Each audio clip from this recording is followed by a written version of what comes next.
Ya después como de 20, 25 minutos llegó una ambulancia y nos recogió y nos llevó. Es más, nosotros ya no queríamos que lo siguieran atendiendo ahí porque lo estaban dejando morir. Se afectó mucho, el ojo se perdió por eso.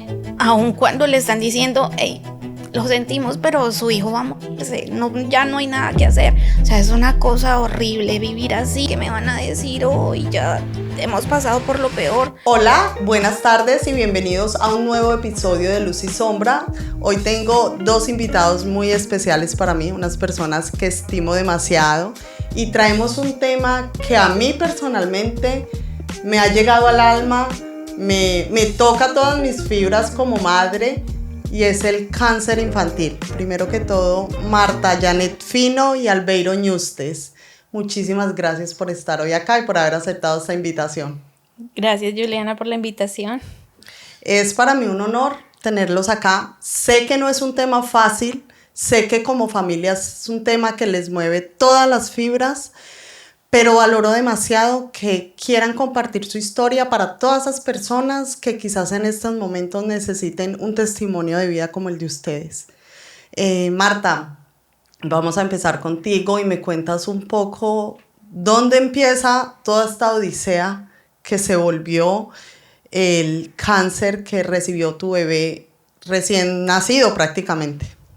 Sí, bueno, Samuel es mi primer hijo. A la edad de 1 año y medio, Samuel presenta un cáncer. Entonces pues la historia con él realmente viene un poco antes. Desde que él nació tuve complicaciones con el nacimiento, entonces él tuvo como un seguimiento mes a mes con su pediatra especialista. Entonces cuando él tenía más o menos 1 año y medio yo lo llevé al pediatra a su cita normal. Y pues en la casa nosotros notábamos que tenía como un ojito desviado un poquito, entonces yo le hacía referencia al doctor de eso y él me decía que era un bebé, que estaba en crecimiento, que eso era normal, que no me preocupara, que el próximo mes mirábamos. Volví al próximo mes, le decía yo sigo notando eso, me enviaron a un especialista, finalmente le hicieron una prueba muy sencilla como si estuviera casi en la casa y dijeron no, es un bebé, él está bien, normal, si tiene un ojito desviado eso se va a ir normalizando. Pues nunca pasó. Al siguiente mes realmente fue cuando ya se notó más el cambio en su ojito izquierdo, porque pues esto fue un cáncer que no fue en el ojo, sino pues una masa que apareció detrás de su ojo. Entonces esa masa fue creciendo y le empujaba su ojito hacia afuera. Entonces nos dimos cuenta, precisamente fue porque él cuando se quedaba dormido, ya su ojito no se cerraba por completo, sino que quedaba un pequeño espacio, y ese pequeño espacio cada día se iba haciendo más y más grande, entonces se le notaba más. No fue sino que pasara un mes cuando tuvo su próxima cita, y cuando llegamos a la cita de control, el médico simplemente, no sé, para mí siempre voy a decir que él ya sabía en ese momento que era grave. Okay. Lo que hizo fue decirme, tranquila mamá, voy a hacer una llamada. Llamó y no, bueno, él dijo algo médico y colgó y me dijo, mamá, necesito que esté tranquila, pero ya viene una ambulancia por ustedes. Entonces yo estaba en una cita de control. Okay. Cuando él en un momento dijo, simplemente necesito que se hospitalicen, no me dijo es grave, pero pues a uno no lo van a hospitalizar por cualquier cosa. Entonces ya después como de 20, 25 minutos llegó una ambulancia y nos recogió y nos llevó y nos hospitalizó. Esto fue en Bogotá, Colombia, ¿verdad? Sí, estábamos en Bogotá. Y en ese momento Albeiro, que es el papá, él trabajaba fuera de la ciudad de Bogotá. Sí, él vivía en Acacias, Meta, entonces él venía los fines de semana o en vacaciones o en Navidad, o nosotros íbamos. Entonces él no estaba, yo estaba en la cita médica con el niño, estaba mi mamá y mi papá que nos estaba acompañando.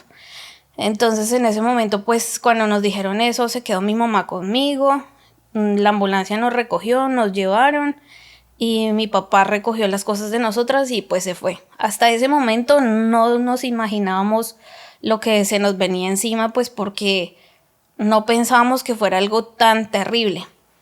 Pero sí fue cada día y cada día. Al cabo de un año fue peor cada día.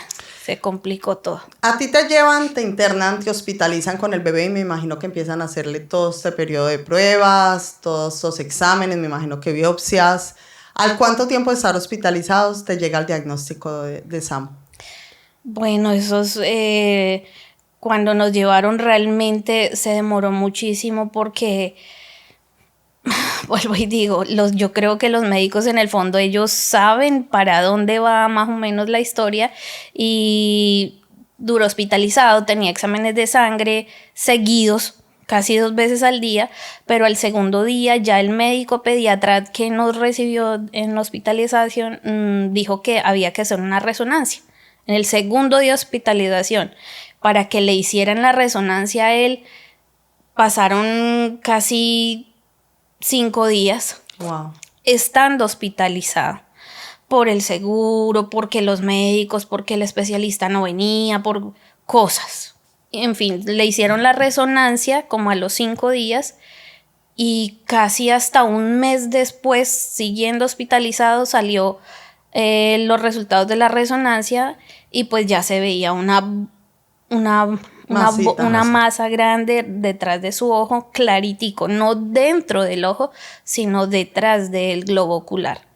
Okay. Entonces, pues bueno, después de eso, cuando dijeron, el niño tiene algo ahí, no sabemos qué es, nunca nos dejaron volver para la casa, seguíamos hospitalizados y realmente lo difícil fue en ese momento que algún médico, pediatra y oftalmólogo que tuviera esas especialidades lo recibiera él. Entonces ahí fue cuando empezamos ya a luchar, como que no priorizaban, pasaban los días y no nos ayudaban. Sentíamos que como él era tan pequeñito, no querían como tomar el caso, ningún médico. Entonces ya nos turnábamos con mi mamá cuando venía Albeiro a la casa y pues nos ayudaba a hacer vueltas para ir a ver en dónde nos recibían el niño, qué especialista nos podía dar una cita estando hospitalizado para que nos dijera qué había que hacer, cosa que nunca ocurrió. Pasaron casi 2 meses y ese día no llegaba, hasta que bueno, ya se logró que un pediatra, oftalmólogo o oncólogo viera los exámenes y finalmente simplemente dijera, no, pues es difícil el caso, es que eso casi no se puede hacer nada, algo así. Pero pues hay que hacer una biopsia, hay que consultarlo, hay que hacer una reunión médica. No nos resolvía nada. Había que encontrar en esa cronología de esa primera instancia, había que encontrar, o ellos tenían que encontrar un médico radiólogo, que ese fue uno de los problemas. Ese fue tal vez el problema más grande, el problema principal para poder llegar a avanzar en el caso de Samuel, porque en el momento no había uno cerca. O sea, en Bogotá no había un radiólogo porque el que había estaba, si no estoy mal, en vacaciones. Había que esperar que él terminara sus vacaciones y que retornara a Bogotá para que le pudieran hacer un examen final que necesitaban, que solamente lo podía leer esa persona. Entonces eso tomó muchos días y obvio, lo que Marta dice es muy cierto. Tal vez pasaron más de 2 meses. Yo me atrevería a decir que cerca de 3 meses estuvimos nosotros ahí internados en la clínica de Salucos en ese tiempo, en Bogotá, en el norte, 104. en la 104. Pero hubo semanas que simplemente a Samuel pasaban a hacerle su chequeo normal de su temperatura, pero no había no había avance. Y mientras tanto, lo del ojito seguía avanzando, cada vez se abría más el espacio, más y más y más y más y más. Mientras todo eso, pues la gente, pues nosotros realmente no hemos tenido así cerca o que yo viera y conociera un caso parecido. para saber cómo reaccionar o saber qué hacer, realmente no. Entonces ya la gente nos empezaba a decir, pero el niño ahí, pero tanto tiempo, pero llamen, pero vayan, pero suban, bajen, hagan algo. Entonces ya el papá iba ahí, miraba, pues no sé, en las oficinas de Saludcop qué había que hacer. Empezamos a poner derechos de petición, de muchísimas cosas. En esto es muy claro y desafortunadamente, pues así es nuestra salud en Colombia hace muchísimos años. Esto no viene ahorita, sino hace cantidad de años atrás, que si uno no tiene una palanca política, si uno no tiene algún allegado a la política para que le puedan a uno mover o interceder para que hasta le den una cama a un paciente, a veces no se hace, no pasa, no va a suceder. Y bueno, y hay diferentes casos que demuestran que nuestra salud en Colombia o el sistema de salud viene mal hace mucho rato. En nuestro caso no fue la excepción. Entonces yo le decía a Marta, pues yo desesperado, obviamente yo le decía, vamos a ir a los noticieros, vamos a movernos, movámonos, miremos, porque esto toca así. Entonces, yo no sé, un día yo me acuerdo que me dirigí a las oficinas de Saludcop ahí cerquita, que quedaban cerca, pues donde nos tenían a nosotros, y yo logré hablar con uno de los altos dirigentes en ese entonces de Saludcop, que después ese tipo se vio envuelto inmiscuido en un tema de corrupción de Saludcop, y yo le dije a él, yo llegué allá porque yo me fui como detrás de uno de los médicos, lo conocí, que era uno de los médicos que entraba a hacerle los chequeos a Samuel, y yo fui, hablé a la oficina que él entró, yo fui, golpeé y me entré. Y les dije que si era que iban a dejar morir al niño, que hay que hacer, a quién hay que pagarle, cómo es el tema. Trabajemos por la salud y más de un niño que no tiene cómo. O sea, pues Samuel, imagina un nene de 18 meses, tal vez en ese momento, y cómo le van a decir a un bebé, eso no habla, pero uno sabe la crisis por la que está pasando. Entonces hablé con ese par de señores ese día ahí. Igual no pasó nada. En ese momento no pasó nada, pero por lo menos fui, senté el presidente, le dije a él que nosotros ya habíamos ido al Ministerio de Salud, se habían interpuesto unas tutelas, a la superintendencia, donde tocara ir nosotros íbamos. A veces incluso nos tocaba ir a pie porque pues los recursos económicos en ese momento, pues yo trabajaba, ella también, y nos ayudaron muchísimo en nuestros trabajos, la familia, los amigos, todo el mundo nos ayudó. Pero son temas que a veces se salen. Sí, ya se salen de control y a veces nos tocaba ir a pie o mirar cómo colarnos en el Transmilenio para para podernos desplazar y llegar a hacer todo lo que nos tocó hacer para que finalmente a Samuel lo atendieran de una u otra manera. Ya el tema de documentación estaba hecho, solo faltaba la disposición de los médicos, de que el sistema como tal aprobara, de que Samuel lo trasladaran. Es más, nosotros ya no queríamos que lo siguieran atendiendo ahí porque lo estaban dejando morir, o sea, que avanzara el tema, pero a él no lo veían. Los que lo tenían que ver no lo veían. Entonces ya ahí pues la mamá también entró a jugar un papel importante porque pues Marta aprendió a tener ese corazón supremamente fuerte para poderse enfrentar contra un sistema que es supremamente patético para poder acudir a este tipo de situaciones de los niños y bueno, y todo lo que tiene que ver con la salud. Afortunadamente, pues dentro de todo lo que pasó, finalmente pasaron los días, pero nos llegó la remisión a San Ignacio, que es pues tal vez para nosotros fue lo mejor que le pudo haber sucedido a Samuel. Sí, él necesitaba ser atendido en un hospital de tercer nivel. Okay. Un día tampoco ellos sabían ni dónde meternos. Finalmente, un día dijeron, bueno, llévenlo a San Ignacio, el hospital San Ignacio. Entonces, alístense, viene una ambulancia por ustedes y van para un hospital, no sabemos todavía para dónde. Cuando llegamos allá, entramos por urgencias, estuvimos ahí toda esa noche.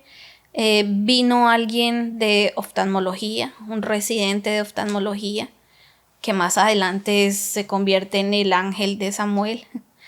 Y esa noche lo vieron, dijeron, bueno, sí, esto hay que atenderlo rápido, vamos a estar pendientes. Ellos estuvieron pendientes de nosotros, de urgencias nos pasaron a piso y ya en piso, en pediatría, le empiezan a hacer miles de estudios a Samuel. De hecho, le repitieron muchos que él ya llevaba, pero pues tenían que empezar desde cero. Y pues hay como el jefe de oftalmología, de pediatría, de oncología, pues porque él necesitaba que tuviera todas esas especialidades, no venía todos los días, solo los días jueves. Iba solamente un día a la semana a ese hospital. Tuvimos que esperar que llegara ese día para tener la cita con él. Él dijo, sí, el niño hay que saber qué tiene el niño ahí, que si eso es bueno, si es malo, y lo que nos salga ahí, procedemos. O sea, ya habían pasado 3 meses, estamos hablando de por ahí 3 meses y medio, y aún no había el diagnóstico de un cáncer. No había. Y eso desafortunadamente iba creciendo y creciendo y su ojito cada vez afuera. Bueno, ese día, un jueves, él da la orden para que Samuel tenga una biopsia, que sería el siguiente jueves porque él era el único que hacía eso.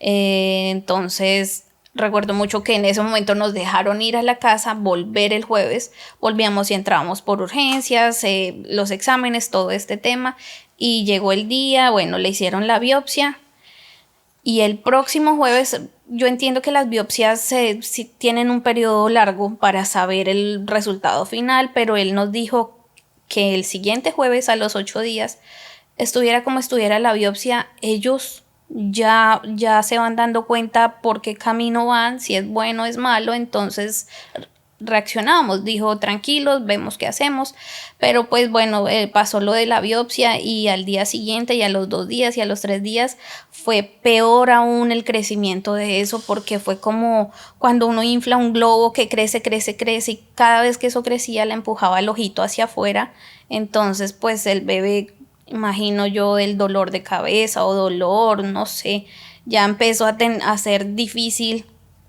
pasar los días y las noches. Entonces, cuando regresamos al jueves siguiente, que pues fue como el día de toda la historia, también uno de los más terribles, porque fue cuando ya nos confirmaron, pues nos alistamos, llegamos a la cita y es cuando el doctor ve los resultados y dice, no, está mal, no podemos esperar nada, desafortunadamente mamá, papá, es maligno, hay que empezar ya. Y pues algo que uno no se espera de todo lo que ya veníamos viviendo, que nos dijeran o que fuera menos terrible, pero lo que él veía era un diagnóstico terrible. A mí sí me gustaría hacer como un alto acá en ese tema y hacer la mención porque nosotros, para Marta Janet y para mí, esa persona, ese médico que fue el doctor Giovanni Castaño, se convirtió como en esa luz esperanzadora de que por lo menos nos daba la motivación de que él estaba ahí, de que acá estoy yo, tranquilos, vamos a luchar por lo que sea bueno o malo lo que haya que hacer, pero acá estamos, se veía el interés. El interés que hacía 3, 4 meses atrás no nos habían prestado nadie, ahí estaba. Entonces, nosotros, eso nos dio mucha fuerza, a pesar de que él fue el que nos dio el diagnóstico final y nos dijo, después de que lo que Marta cuenta, que entraron y pudieron hacer la biopsia, sacar la muestra. Obviamente lo que Marta dice es real y eso se sabe, siempre que se hace un examen de esos, al tocar allá eso se dispara y era un riesgo que había que correr y el médico nos lo dijo, nosotros vamos a entrar allá, pero tan pronto toquemos eso muy seguramente se va a incrementar notoriamente. Y así fue. Él hizo los exámenes y días después entonces nos citó y nos dijo, entonces nos reunió y nos dijo, no es fácil, pero aquí hay que tomar decisiones, hay que pensar, primero que todo hay que pensar en la vida del niño, porque él pues nos dio dos vías para poder hacer el tratamiento. Ok. ¿sí? Una era craneal y la otra vía era ocular, ¿sí? Para poder tener acceso a, Al tumor que se hasta estaba donde formando. tocaba llegar para poder extraer ese tumor. Pero pues la primera opción que nos da, pues yo inmediatamente yo la miro a ella y le digo, descartada, porque pues hay que entrar, cerebro a un lado, Wow. destapar, bueno, acá en la parte ocular uno tiene una tapa, un hueso ahí que ellos tenían que perforar para sacar y poder sacar.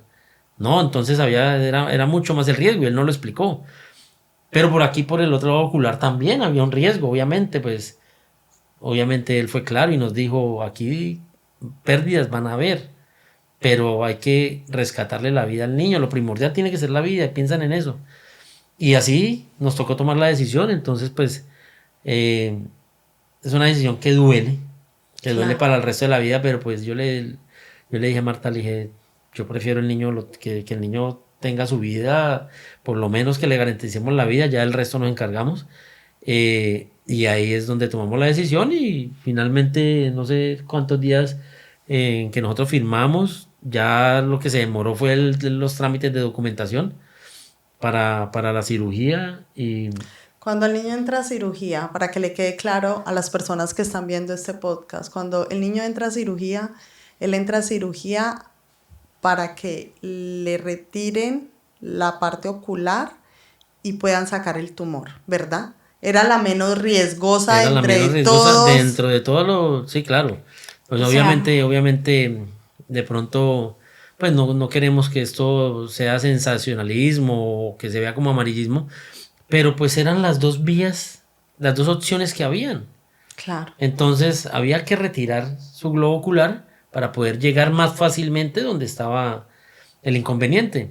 lo que pasa es que como pasó tanto tiempo, antes de eso él inició un ciclo de quimioterapias, pero lo que trataban de lograr con las quimioterapias era que esa masa que estaba detrás de su ojito se redujera un poco con las quimios.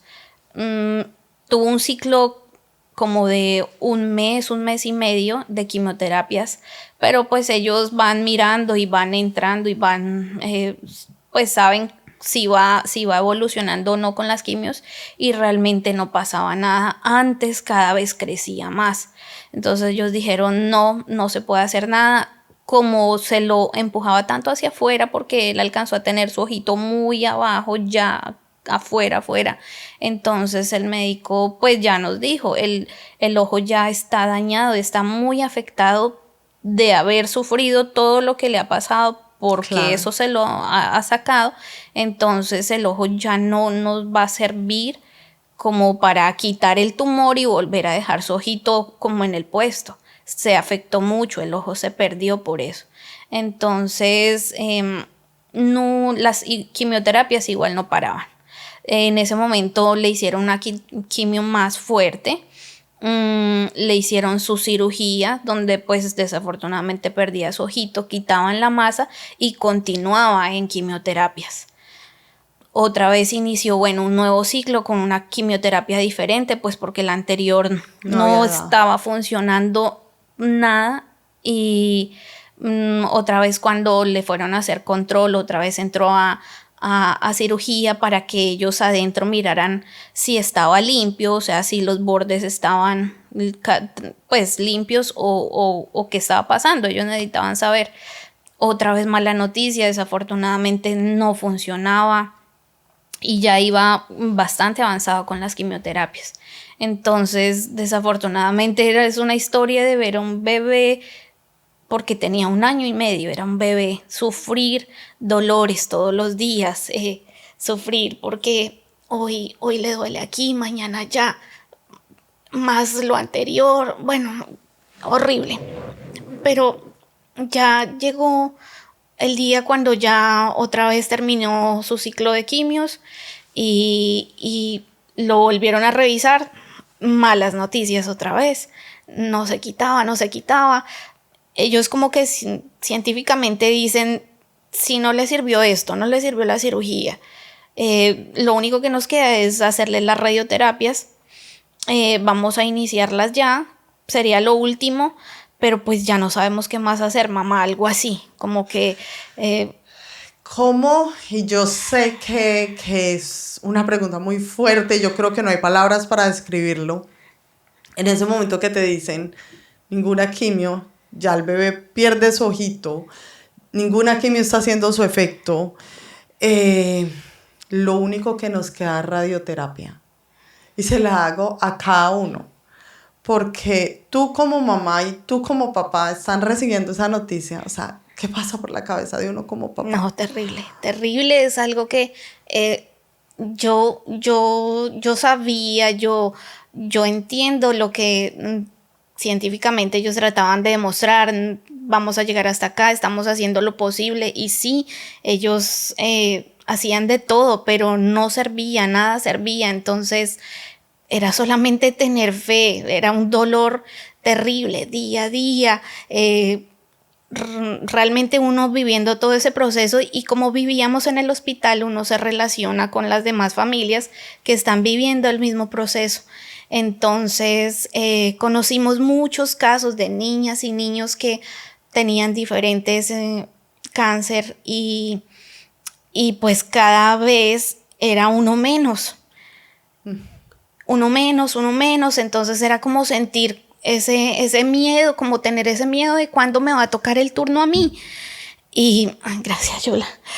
Y pues vivir con eso, vivir con el niño, atenderlo, ponerle la cara a los médicos, a la familia, porque igual todos necesitan saber, quieren saber, pero es como tener que seguir la vida, aun cuando le están diciendo, hey, lo sentimos, pero su hijo va a morirse, no, ya no hay nada que hacer. O sea, es una cosa horrible vivir así, mejor dicho, eso es vivir en el infierno. Al día siguiente, igual la misma historia, cada vez era peor. Yo nunca perdí la fe, a pesar de lo que nos decía todo el mundo, que no se iba a poder, que estaba mal, que pues que considerara que el niño estaba sufriendo, porque detrás de todo ese tiempo que durábamos hospitalizados, cada día era una historia, ya fuera porque todo tenía un examen, o porque su quimio lo hacía ponerse muy mal, porque sus defensas estaban bajitas, porque tenía punción lumbar, porque tuvo muchas transfusiones de sangre, porque ya no aguantaba tantas quimioterapias tan seguidas, y como era tan bebé y le ponían unas quimios muy muy fuertes, entonces él sufría mucho. Sin embargo, pues yo lo que quería era que él resistiera, que en los momentos en que estaba hospitalizado al menos fuera feliz, le llevamos todos sus juguetes, bueno, estuvo con sus juegos en el televisor, tratando de hacerle un poco agradable el ambiente para que aguantara, para que recibiera comida, porque ya sabíamos lo que seguía. Entonces, sí era un poco difícil ese tema, pero igual tenía que ir a sus radioterapias. Todos los días mientras recibió la radioterapia tenía que ir a anestesia general, porque como era tan bebé, no se podía mover ni un milímetro, entonces él recibió anestesia general durante es que no recuerdo cuánto tiempo duramos en radioterapias, pero pues nos dijeron que él iba a recibir la máxima dosis de radiación que puede recibir un ser humano, porque los necesitaba. Entonces, que tras de que tenía su cirugía abierta, estaba en quimios y las radioterapias le iban quemando su piel, entonces era una historia que no acababa, o sea, y las canalizadas eran terribles porque sus venitas de tanta quimio ya estaban quemadas.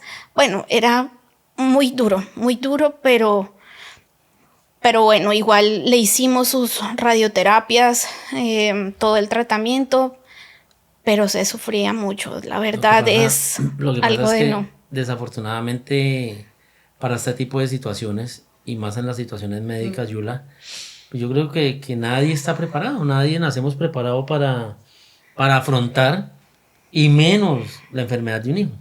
Uno quisiera que se enfermara uno, pero los niños no, y menos una Un criatura bebé. que ni siquiera podía hablar en su momento o expresar su dolor.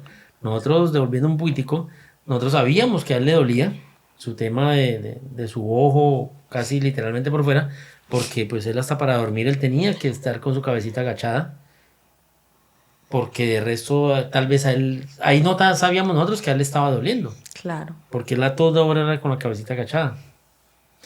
En cuanto a la pregunta que su merced hace, es básicamente es que es impredecible, porque bueno, todos los cánceres no son los mismos. Hay unos que son más fuertes, otros que de pronto te pueden controlar más tranquilamente, pero desafortunadamente Samuel, el cáncer de Samuel fue una vaina supremamente drástica para él, que afortunadamente dentro del tiempo que se perdió por parte del sistema de salud, en San Ignacio realmente el doctor Giovanni Castaño actuó lo más pronto posible y nosotros le damos también el crédito a que eso fue una de las situaciones que pudo que Samuel saliera adelante o avante con este diagnóstico. Obviamente no estábamos preparados, pero aquí lo más importante fue haber actuado y que aprendiéramos en el camino. Más ella, yo siempre se lo he dicho a ella que ha sido una berraquísima, porque pues yo estaba, claro, pero yo también tenía que ir a trabajar. Entonces yo vivía en donde mi mamá en las Casillas, pero trabajaba en Villavicencio y el fin de semana corra para Bogotá y así todos los fines de semana. Entonces la rutina era sumamente dura. Algunas semanas pude estar con ellos allá internado, pero ella fue la que le tocó, a ella y a mi suegra, que en paz descanse, le tocó lidiar con todo este tema de Samuel. No obstante, que ya se turnaban las dos, porque pues alguna tenía que ir a descansar a la casa. Claro. Entonces Marta hacía, trataba de quedarse la mayor cantidad de días posible, y mi suegra la relevaba 2, 3 noches, y ella iba y descansaba en la casa, pero volvía en el día, ¿sí? Porque de todas maneras pues es que es agotante. Los primeros días obviamente ella no se quería ir, porque quería estar al lado de su hijo, era obviamente, eso era obvio, pero ya con el tiempo el mismo El cuerpo le cansancio. pide ir a descansar a su casa, a su cama, y así se hizo. Ya de ahí en adelante pues empieza como lo siguiente, que era cumplir todas sus quimios. Entonces lo que Marta decía, como sus quimios no estaban generando positivamente lo que los médicos esperaban, entran en el tema de las radioterapias. Y más para un bebé de esos, pues a Samuel le aplicaron la radioterapia más agresiva que había en su momento, que tal vez fueron como 27, 29 sesiones, que a ella le tocó aguantárselas, porque ella tenía que entrar con Samuel a la radioterapia.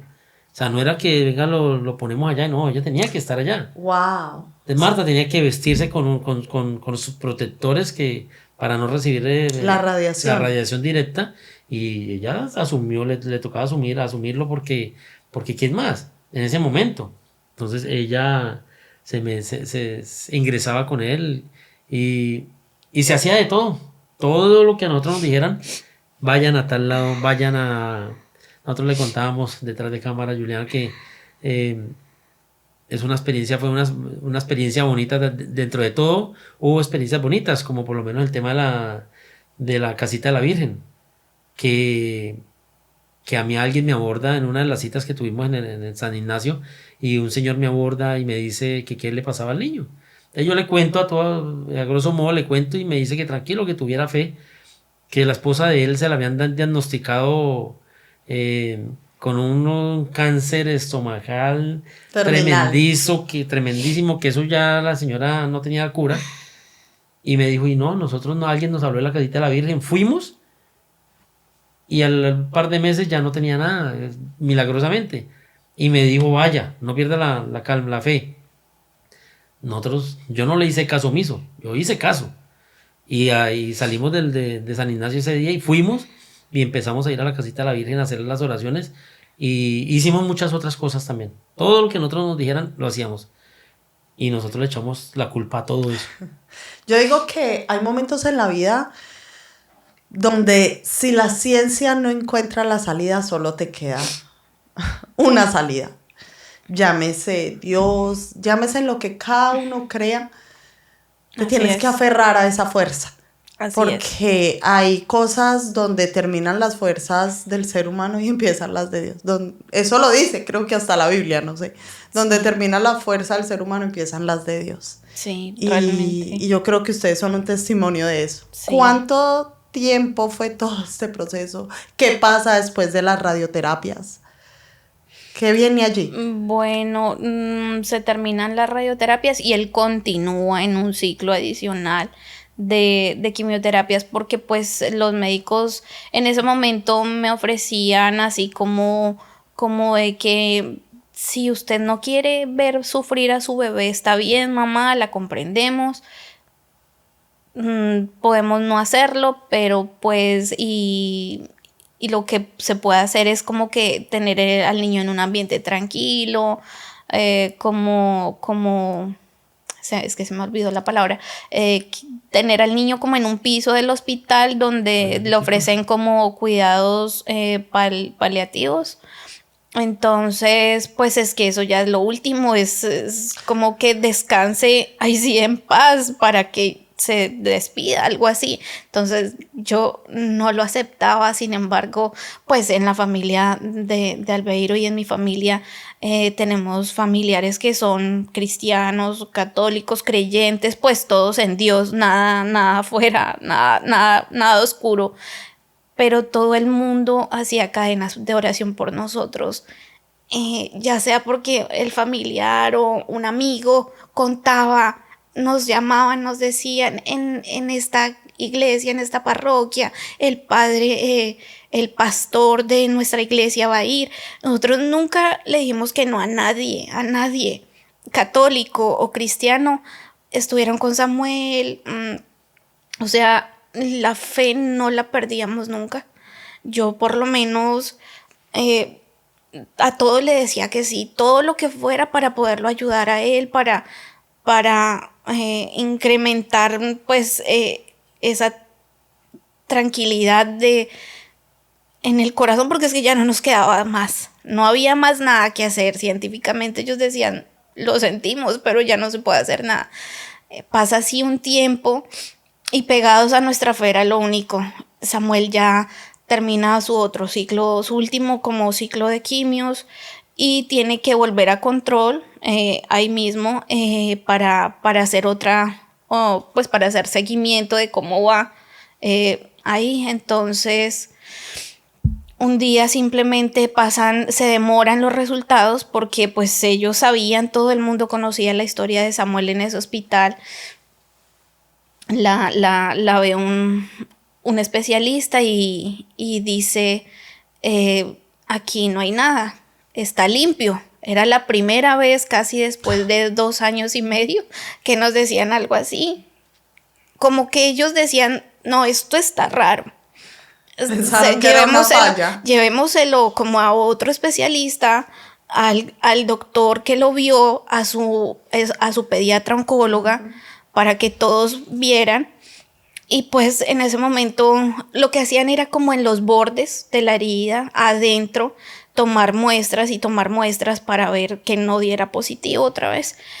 Cuando en un momento dijeron, está limpio, entonces ya como que nadie lo podía creer y ahí ya como que es el único momento después de 2 años y medio de tener la muerte durmiendo con nosotros, al lado de nosotros.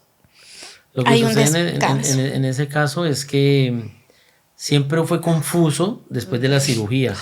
¿Por qué? Porque se hacían exámenes posteriores a la cirugía y los exámenes las imágenes mostraban algo allá, algo.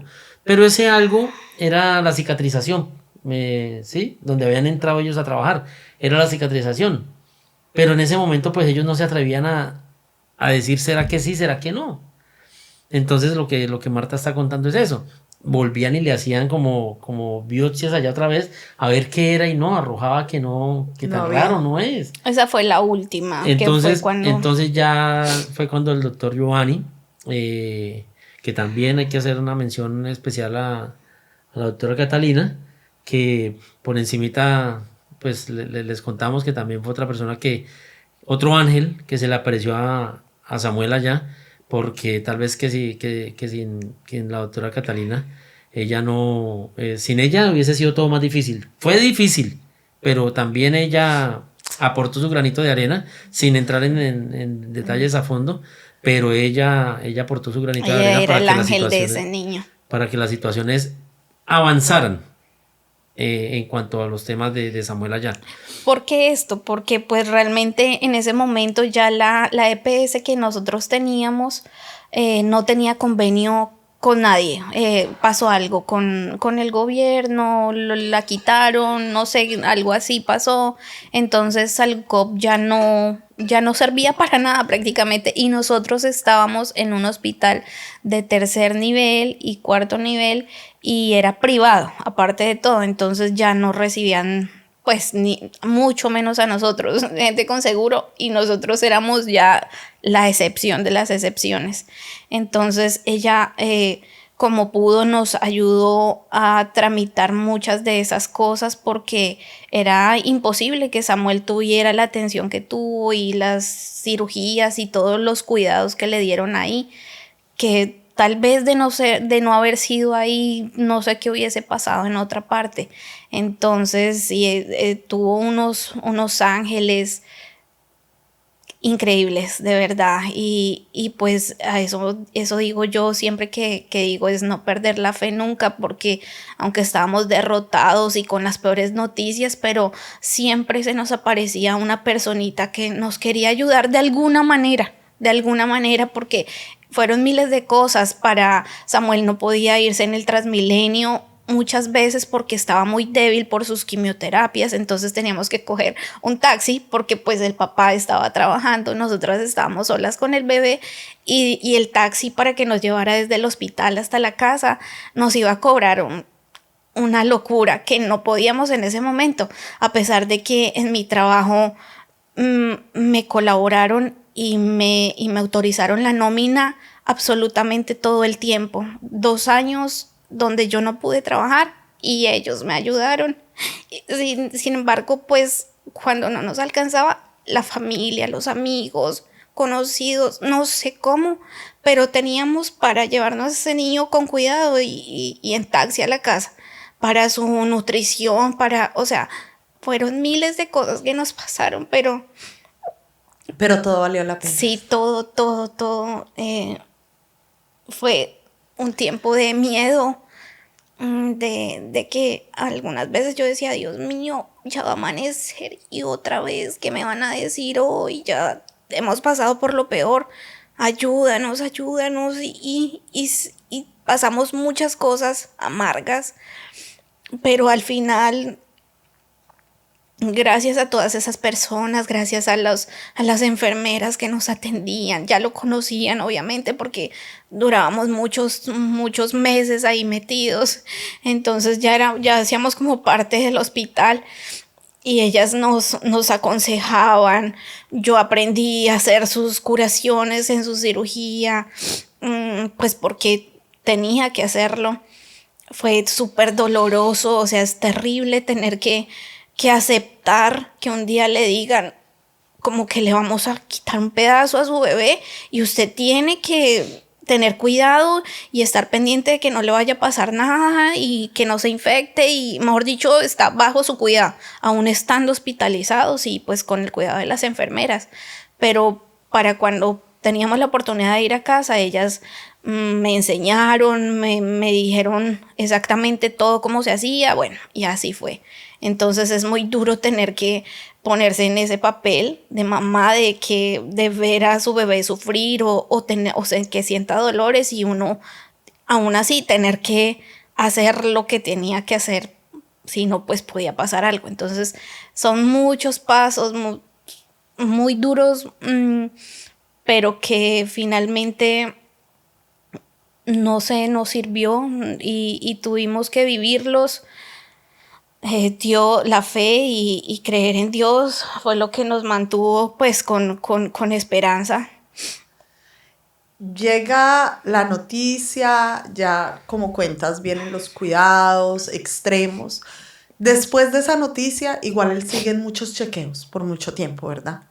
Sí, ellos nos decían que para decir que en ese tiempo, porque esto ya pasó hace 16 años, pero en ese tiempo nos decían que, yo no sé si ahora habrá cambiado o no, pero nos decían que para decir que una persona ya estaba libre de cáncer, tenían que pasar 7 años, que no fuera a tener una metástasis o un golpe y apareciera algo así. Entonces, pues con temor, pero gracias a Dios iba pasando el tiempo y pasaron los años. Samuel iba a su chequeo, siempre su chequeo es una resonancia especial para que revisarle todo su cuerpo y ver que no aparezca nada raro. Y así fue Juliana hasta el momento, gracias a Dios, está 16 años después, aquí está mi niño. Está su niño, tuvieron una segunda niña completamente sana. Sí. Pero, esa es otra historia, claro, porque esos allá en esos momentos tan desafortunados que pasamos, cuando me decían que mamá, como que entienda, es un bebé, está sufriendo, es lo mejor, igual vamos a hacer lo que podamos, pero no le garantizo, pues como que espere lo peor, pero pues vamos a tratar de hacer lo que yo entiendo, pero también me decían eso, Juliana, me decían, usted está muy joven, si pasa algo, usted es una mujer joven y usted puede tener más hijos después y no va a pasar lo mismo, eso no es así, tranquila. Yo decía, pero ¿cómo me dicen eso? O sea, yo entiendo en su posición de médicos, de enfermeras, que pues es la realidad de la vida, pero yo no podía aceptar eso. Sin embargo, por eso también pasé porque le digan a uno, tranquila, pues usted está joven y después tiene otro hijo, como para que esté tranquila. No, terrible, es una historia dura. En esos procesos se viven diferentes etapas. Entonces, pues está la primera etapa es la aceptación o la de cuestionarse uno o cuestionar a Dios, que por qué a mí, por qué a nosotros, por qué. Uno dice, hijo de madre, ¿por qué nos pasa esto a nosotros? ¿Por qué? Y es uno egoísta, porque uno dice, ¿por qué no le pasa a otro? Porque a mí sí. Pero eso es como algo normal dentro de lo que le sucede a cada quien. Luego ya viene bueno, ya, hijo de madre, listo, nos tocó afrontar esta vaina, pues tratemos de llevarla, pero ¿cómo si no se sabe? Nunca hemos estudiado para que le pase a uno una vaina de esas. Entonces, pues todo era ese aprendizaje en el trasegar de esa patología, ir aprendiendo. Hubo muchas altas y muchas bajas que hoy en día de pronto nosotros, en una charla en la casa, nosotros con ella nos tiramos de la risa, de se acuerda lo que pasó tal día, pero era lo que había que vivir para llegar para nosotros poder aprender de pronto muchísimas cosas. Que no las hacíamos en ese momento, ¿sí? Entonces es como que también uno dice, todo pasa por algo, ¿sí?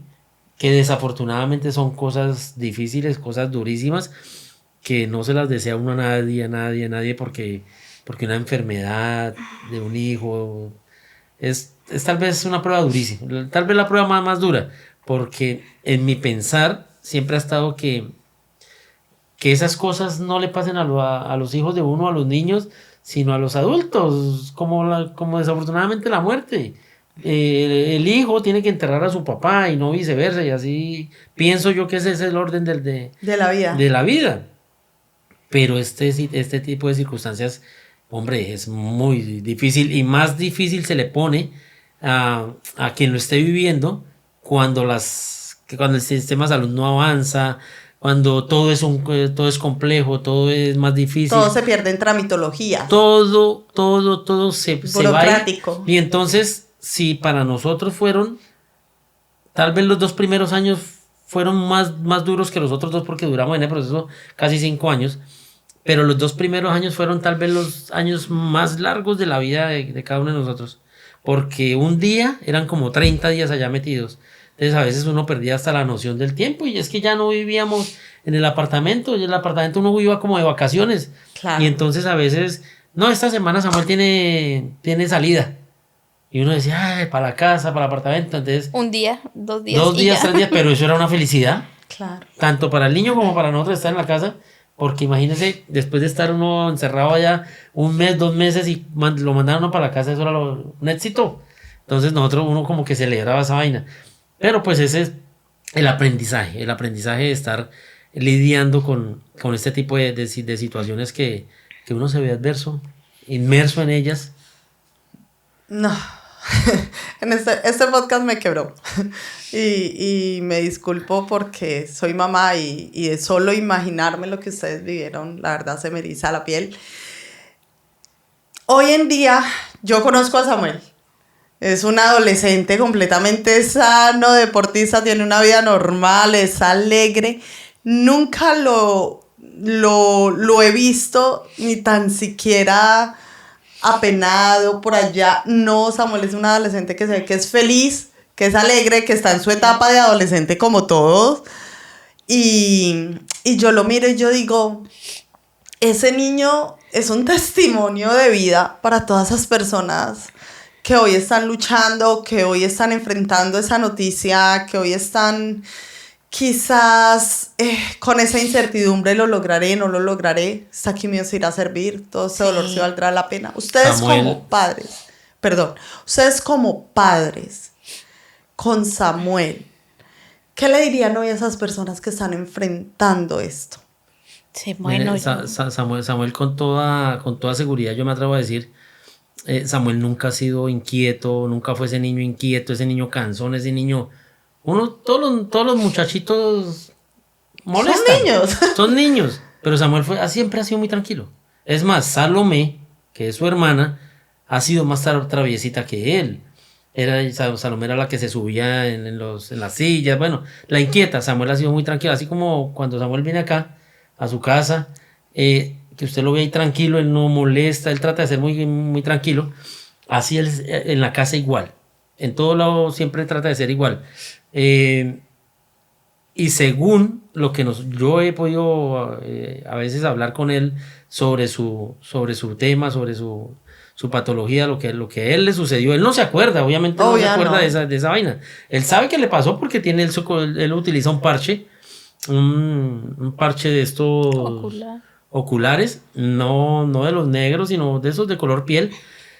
Y para él eso hace parte de su intimidad, de su vestuario diario, su parche. Entonces nosotros en la casa tenemos que tener su cantidad de parches, que por ahí un amigo que vino ahorita de Colombia me hizo el favor de traerme unos parches, porque él toca tenerle, y solamente le sirven o a él le gustan. Se acostumbró a un tipo de parche, acá no lo hemos conseguido, entonces toca de ese. Pero eso hace parte, es inherente a él ya. Y él dice que, obvio, en la escuela, en el colegio, a él lo molestaban, ¿sí? Los niños más pequeños lo detallaban y que le señalaban su ojito, pero pues él finalmente como que no les ponía cuidado y él nunca se ha complejado por esa vaina. Realmente él ha sido como muy maduro en su tema. De pronto no lo exprese a los demás, pero en lo que concierne con nosotros, él trata de ser muy fuerte o no lo ha dicho nunca. Sí, pero pues él dice que no le importa lo que los demás digan. Y la verdad se nota. Yo digo que cuando un niño se siente retraído por algo o no se siente cómodo con algo, yo creo que se le nota. Y la verdad yo conocí a Samu estando ya más niño, ahora ya es un adolescente, y nunca lo vi retraído ni nada. Es más, es un niño, como yo digo, con una alegría innata. ¿Qué mensaje le darían hoy a esos padres que están recibiendo esas noticias? Bueno, Juliana, desafortunadamente siempre tengo eso en mi cabeza, ya sea por los recuerdos o por la televisión, por ver comerciales, de que hay mucha gente sufriendo, de que hay mucha gente como nosotros vivió la misma historia con sus bebés, con sus hijos. Y pues es muy triste porque sabemos todas las complicaciones, todo el dolor que pasa, no solo los niños en ese estado, sino los que están alrededor. Pero pues el mensaje realmente es no dejar que sus miedos y su dolor sean más grandes que la fe, porque al final del día es lo único que nos queda. Entonces, igual agradezco a la medicina, a los doctores, a los especialistas que hacen cosas maravillosas para tratar de ayudarlos. Pero pues es un dolor muy grande porque igual son niños. Pero es eso, es decirle a sus familias que no pierdan la fe y que sí se puede manejar la situación, a veces hasta el final, con las noticias más terribles, pero mantener la fe y no dejar que nos invada el sentimiento de pérdida, porque pues para al menos no transmitírselos a ellos, para tratar de tener un tiempo más, bueno, no tranquilo, pero sí algo ameno para ayudarlos a que ellos sientan paz, tranquilidad, y que dentro de ellos también vayan al menos sus células, no sé, hablándoles, para que también se vayan ayudando ellos, porque también son, por ejemplo, cuando Samuel pasó esto, era tan bebé que él no entendía, él solo sabía que lo chuzaban, le dolía, él miraba, pero pues él no sabía ni qué estaba pasando. Entonces solo queda los que lo tienen a él, nosotros en ese caso, y pues es eso, no perder la fe hasta el último momento, porque eso fue lo que lo estuvo de pie. No perder la fe y lo que nosotros decíamos en un principio, lo que le digan a uno que uno haga, hágalo. Así usted no crea, hágalo, porque vuelvo y reitero lo que yo he dicho, o sea, nosotros hicimos tal vez, o sea, todo lo que nos dijeron, pero si yo tuviera que enumerar, fueron como 6 situaciones que nosotros hicimos. Para nosotros todo sirvió. Pero yo le echo la culpa a todo, porque yo no puedo escoger una. Claro. Pero yo las reúno a todas y yo, obviamente con la ayuda de Dios, y le agradecemos a Dios porque sencillamente fue por Él, pero hicimos todo lo que nos dijeron: reúna esto, vayan allí, allá, hagan lo que tengan que hacer.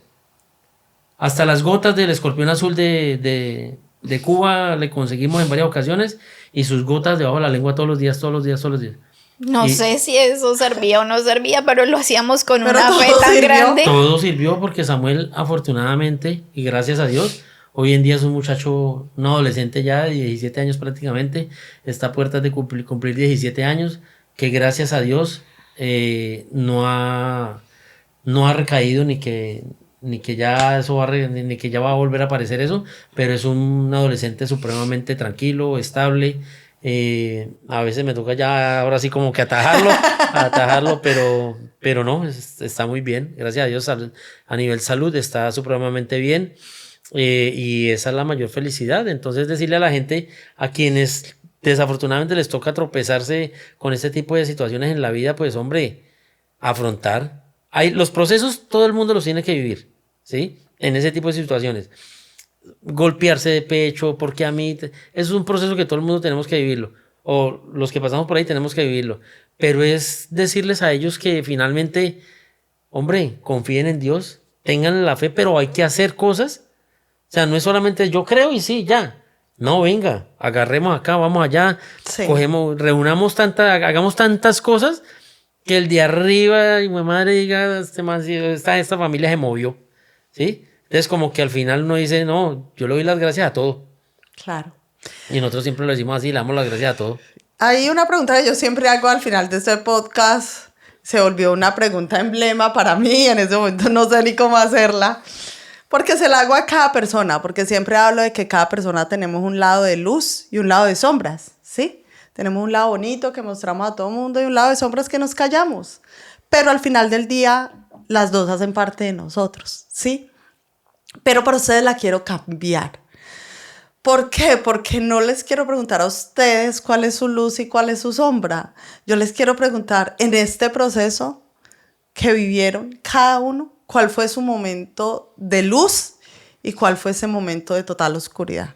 Para ti, Marta.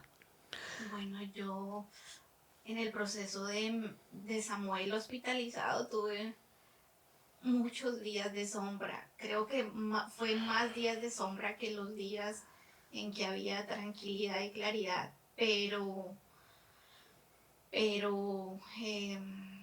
que los dos momentos que más duelen durante ese proceso es el día en que sabíamos que venía algo difícil, pero aún no sabíamos que era cáncer. Es ese día, cuando nos dicen, está mal, esto es un cáncer, hay que actuar rápido, mamá. Es como decir, su hijo se va a morir, es un día horroroso. Es como para no deseárselo a nadie, o sea, es algo horrible. Y el segundo momento es cuando ya él está avanzado en su proceso de quimioterapias, pero que no funcionan y pues que tienen que remover su ojito porque pues ya no iba a servir. Entonces, no es normal o no es fácil de aceptar que van a quitarle un pedazo a mi hijo y que igual la vida tiene que seguir. O sea, es una enfermedad horrible, pero tenía que aceptarlo. En ese momento me tiemblan las piernas, es un nudo aquí, es un miedo todos los días, todo el tiempo, mientras ese momento, y tener que verlo así la primera vez, cuando sale de su cirugía, y pues que tiene uno que estar ahí, la mamá o el papá, es tener que verlo la primera vez cuando van a hacer su cambio de vendajes, pues para ver cómo salió de su cirugía. Es un momento terrible, es muy duro porque pues es un momento, ahí sí uno quiere que se abra la tierra y se lo trague porque no, es un día oscuro, es un día que físicamente da miedo, o aquí, es algo horrible. Y sin embargo, teníamos que seguir adelante. Claro. Teníamos que hacerlo obligatoriamente. Ya después de eso, desafortunadamente pensábamos que, o yo pensaba que, bueno, ya esto es lo más duro, esto es terrible, pero vamos a seguir en tratamiento y vamos a salir adelante. Y pues fue cuando muchos meses después seguíamos avanzando y nos seguían diciendo, no mamá, no avanza, no mamá, no se quita, no sirve el tratamiento. Entonces sí hay muchos días oscuros. Pero los que más a mí me marcaron son esos. Albeiro, ¿cuáles los días de luz? Yo voy a empezar a responderle primero por la sombra. Listo. Porque para mí fue, y yo siempre lo he dicho, y quienes me conocen personalmente saben lo que yo pienso del sistema de salud. Y para mí lo peor que nos pasó fue Salucop. Fueron meses perdidos en la nada, no se avanzó en nada, no avanzamos en nada, fueron meses que se hubiese, de pronto, pienso yo en ese momento que si ellos hubiesen actuado responsablemente y con decisión, no hubiese de pronto habido alguna secuela físicamente. Lo pienso como papá. Entonces, para mí, la sombra del proceso es esa. Okay. Salucop. Y la luz, San Ignacio, con nombres específicos, Giovanni Castaño y la doctora Catalina, que desde que ellos aparecieron, bueno, y las enfermeras, realmente es que mucha gente, pero en especial ellos, porque ellos nos daban como esa seguridad de lo que yo decía hace rato, la seguridad de que acá estamos, tranquilos, o sea, sí, es un proceso que ustedes como familia viven, pero acá estamos y queremos ayudarles dentro de lo que nosotros podemos hacer, pero nos hablaban y nos decían como que, venga, nosotros los entendemos y tratamos de acobijarlos en lo que la medicina les puede ayudar. Entonces, como que ellos hacían que ese proceso tan difícil y tan oscuro que se estaba viviendo, como que fuera un poquitico, como que hubiese esa luz de esperanza. Entonces, para mí, la luz de ese proceso fueron ellos, o fue el momento en que llegamos nosotros ahí, que los conocimos porque es que mágicamente nosotros los conocemos y avanza todo. Claro. Sí, no con la rapidez o con las noticias que uno quisiera recibir, que todos quisiéramos recibir, ya, listo, ya. No, pero sí hubo un proceso que a partir de ese para mí fue como el punto de giro. A partir de ahí es donde se dispara todo, con consecuencias, obvio, pero de ahí se dispara a que Samuel hoy esté vivo. Creo yo, y lo pienso de esa manera, obvio, siendo conscientes de que la secuela está, porque pues hace falta algo, pero Samuel prácticamente vive y se desempeña como un niño común y corriente, como un adolescente común y corriente. Es tanto así, ya hoy en día maneja, ahí lo llevamos. O sea, Samuel finalmente para nosotros está bien y para él también se siente bien. Entonces, la luz esa fue realmente la luz en el camino. Yo les quiero, en nombre personal, en nombre de la relación, la amistad que hemos construido, en nombre de este podcast y de todas las personas que lo van a ver, quiero decirles gracias. Gracias por haber compartido este testimonio de vida, porque sé, como familia vivimos situaciones, vivimos un caso con un primito pequeño, y nos pegó demasiado, y hay muchas personas allá que hoy, adultos, niños, ancianos, jóvenes empezando a vivir, que están recibiendo el diagnóstico de cáncer. Y por eso, cuando pensé en ustedes, yo dije, voy a traer una voz de un sobreviviente de cáncer que tenía todo en contra, que quizás no había médicamente una salvación para él, pero que con la voluntad de Dios, la entrega de sus padres, la fe que los movió, hoy es un niño completamente sano, con una vida completamente normal. Entonces, en nombre de todas esas personas, en nombre propio, yo les digo gracias, porque sé que no era fácil, porque lo hablamos mucho antes, y especialmente para ti, Marta, sé que me decías, no sé cómo voy a hablar de eso, porque siempre me quiebro, pero sabías que con tu testimonio quizás puedas ayudar, ser esa luz en el proceso de alguien, ser esa luz ambos en el proceso de alguien en este momento. Entonces, gracias infinitas por venir acá. Me quebraron, nunca me había quebrado en un podcast, pero hoy sí, porque soy mamá y es un tema demasiado sensible. Y a ustedes, gracias por seguirnos, gracias por tomarse el tiempo de escuchar estos testimonios de vida, estas historias que muchos callan, pero que en Luz y Sombras le damos voz. Y nos vemos en un nuevo episodio con un nuevo invitado.